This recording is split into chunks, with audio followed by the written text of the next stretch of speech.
on one country, then we can delve even deeper into the facts and we can learn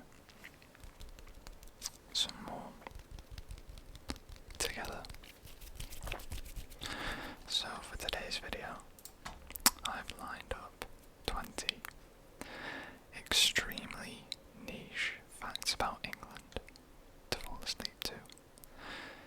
Now if that sounds like a good idea to you, then leave a thumbs up on this video, and if you happen to enjoy it and want to see any more, then do me a huge favour, click that subscribe button too.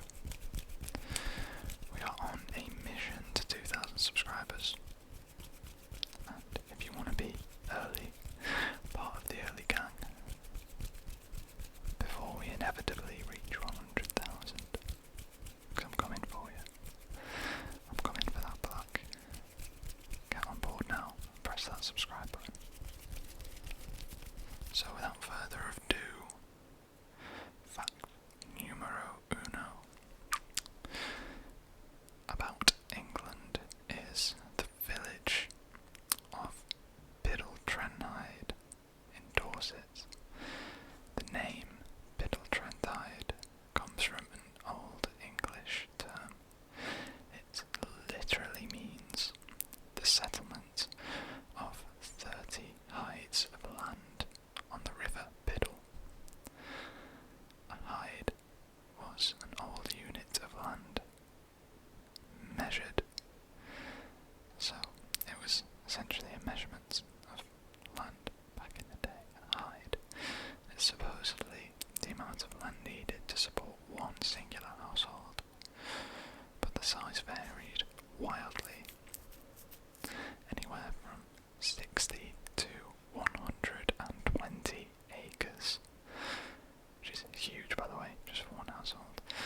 So the village name quietly encodes that it was once an estate of about 30 households centuries ago.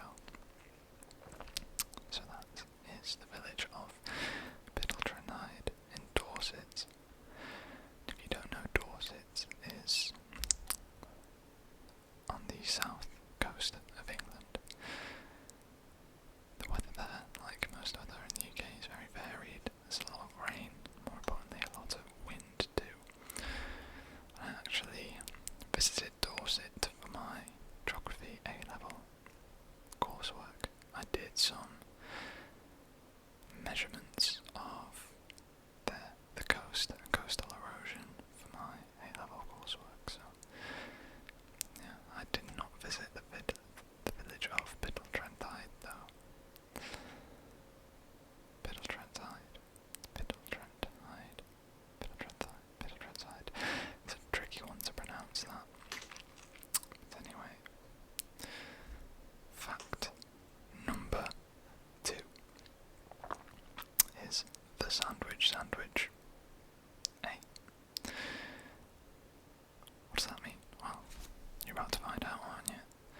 The food we call the sandwich was popularised by John Montagu, the 4th Earl of Sandwich in the 18th century. Legend says he asked for meat tucked between 2 slices of bread so he could keep gambling without dirtying his hands. However, bread and meat combinations existed long before. In fact, Rabbi Hillel the Elder in the 1st century BC ate lamb with herbs between bread during Passover.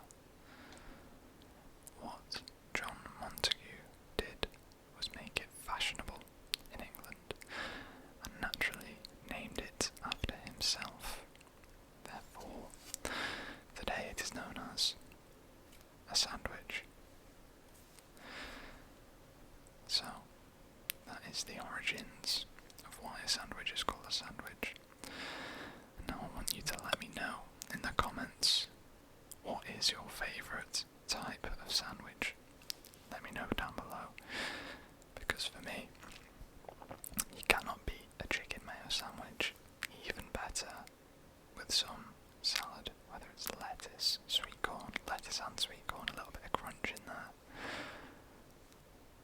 To die for. I actually recently experienced a chicken mayo and avocado sandwich, and that was equally as sensational. So, chicken mayo with something a bit green in between. That's my favourite sandwich. Fact number 3. England's smallest house. In Conway, on the border with Wales, stands the smallest house in Great Britain. It's painted bright red and measures only 72 inches wide and 122 inches tall. That means a 6-foot tall person, such as myself, can't stand upright inside.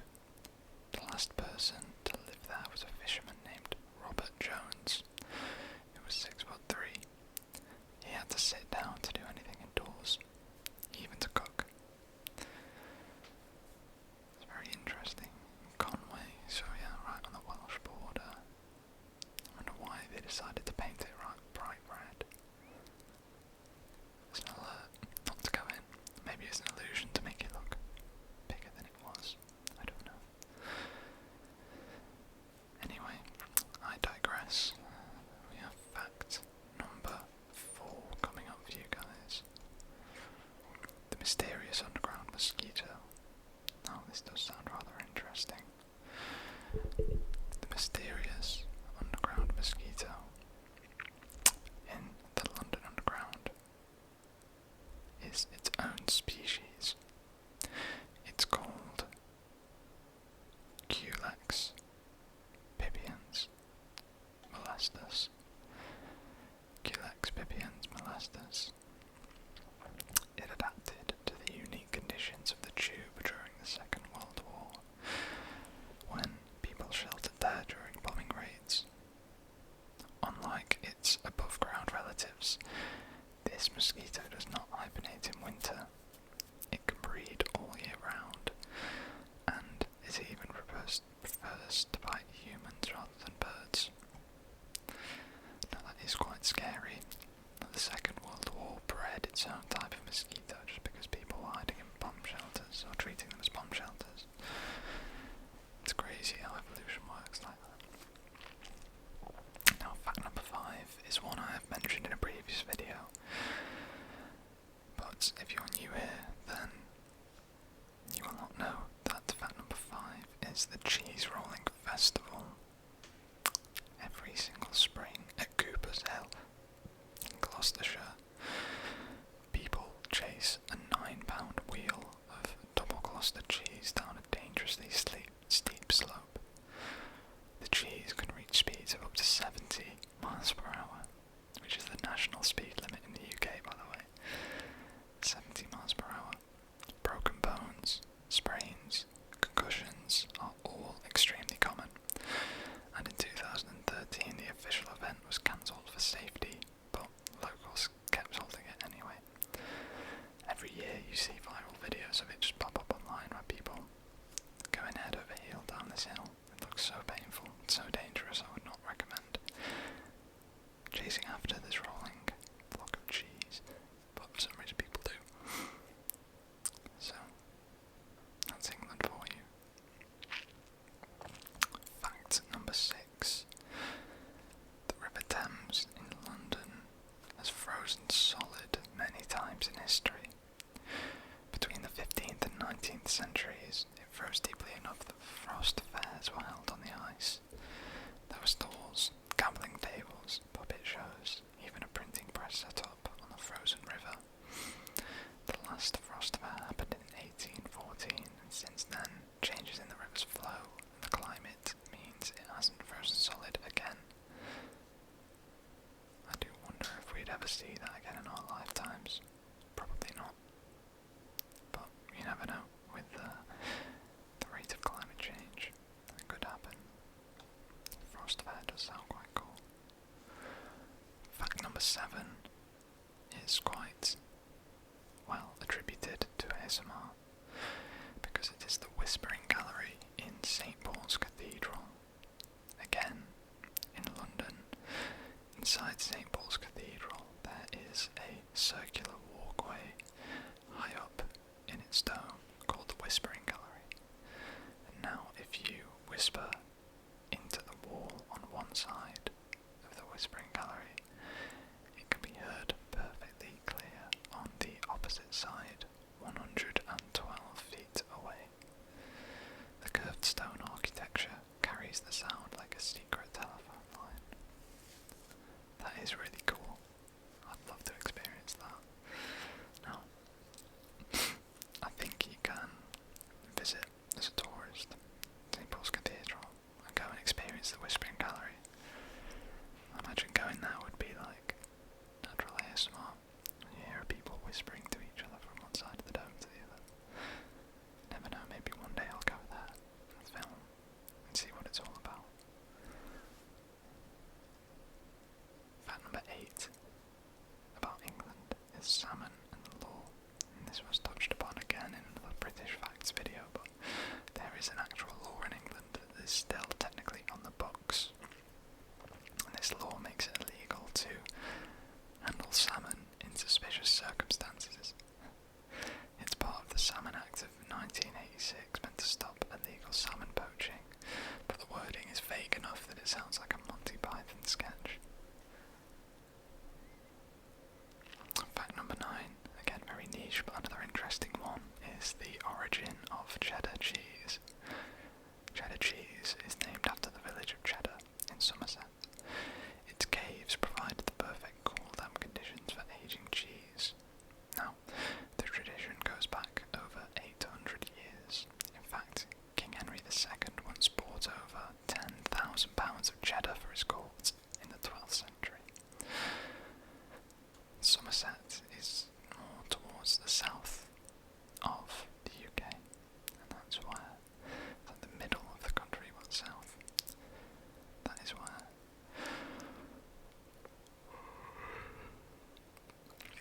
excuse me, that's where cheddar cheese spawned in from. That's where it originated.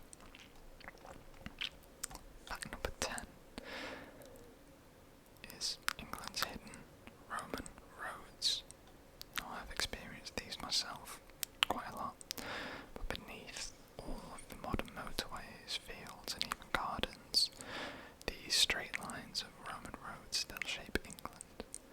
Roads like Watling Street, Ermine Street and Fosse Way were built almost 2,000 years ago, and many English towns grew directly from these ancient routes. Sometimes the modern road above has the original Roman road underneath. Now, the road that I actually lived on before I recently moved house had potholes so bad and so deep you could see the original Roman road beneath it. It did get fixed eventually, but that's how I discovered that most roads, or most Roman roads, have been just paved straight over with tarmac. So just know if you're on a road in England, there's a good chance that beneath it are the original Roman roads, almost 2,000 years old. Fact number 11 is Big Ben's real name. People call the whole tower Big Ben, but that's actually just the nickname of the Great Bell inside. The tower itself was originally called the Clock Tower and was only renamed the Elizabeth Tower in 2012 to mark Queen Elizabeth II's Diamond Jubilee. And the bell weighs 13.5 tons, roundabouts. Again, that's nuts. That's a very heavy bell. And so the floor beneath it is solid if it happens to crash down a pinnock. Fact number 12 is the oldest working public library. Chetham's Library in Manchester has been open since 1653, and it's still a working library today. The books are chained to the desks, not because people wanted to lock them away, but because they wanted them accessible. Readers could use them freely, but not walk off with them. And that is still held up in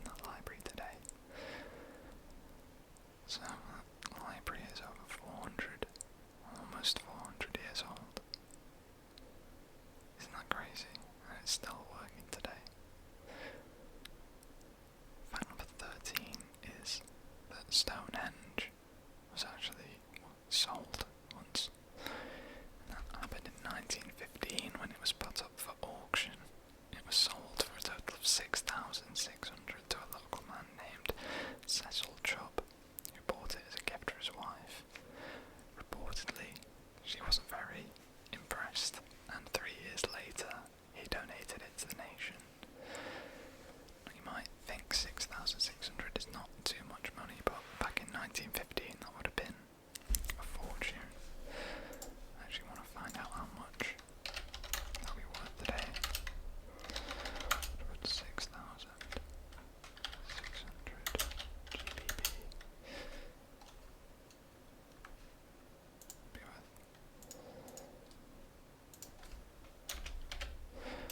GBP in 1915. That'll be worth apparently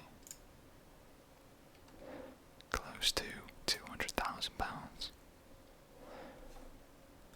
which, now knowing how much Stonehenge is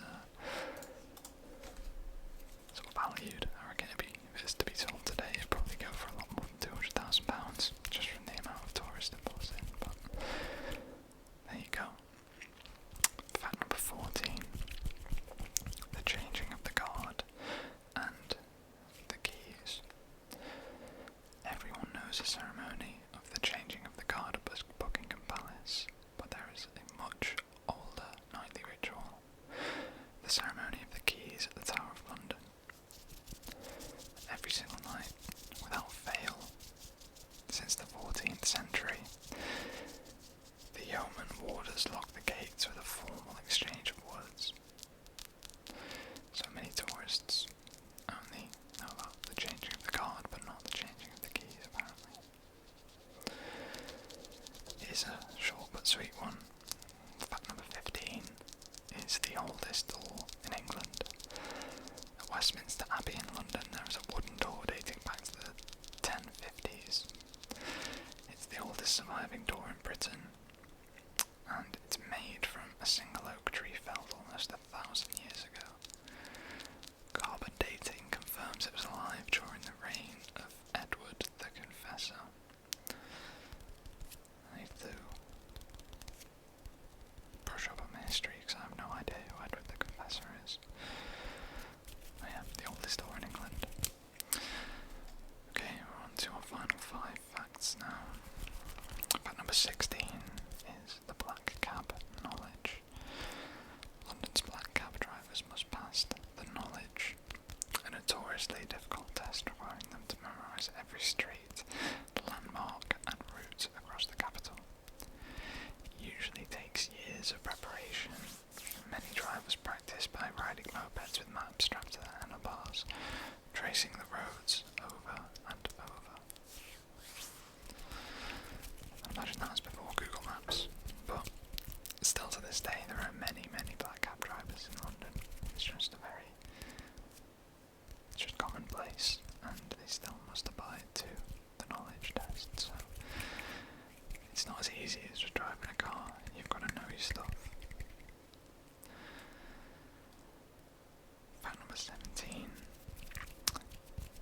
England has some famously odd place names, but this one in particular is the longest in England, and it's called, bear with me here while I pronounce it, Sutton under Whitestone Cliff, and there is a hyphen between Sutton and under, and between under and Whitestone Cliff, so it's a hyphenated name.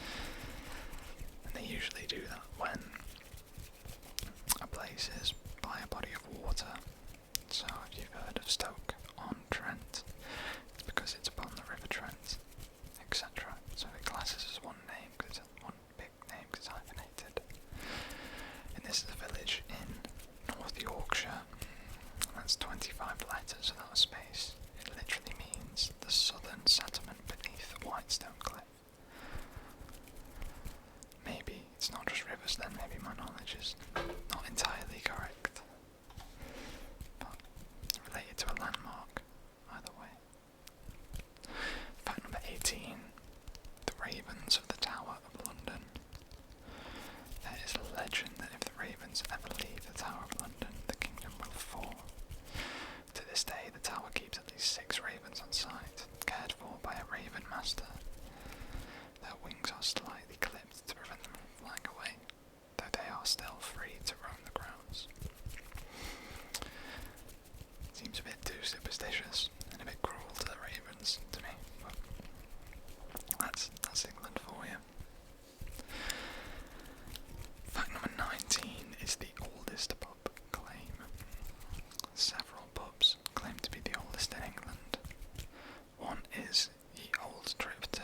1589.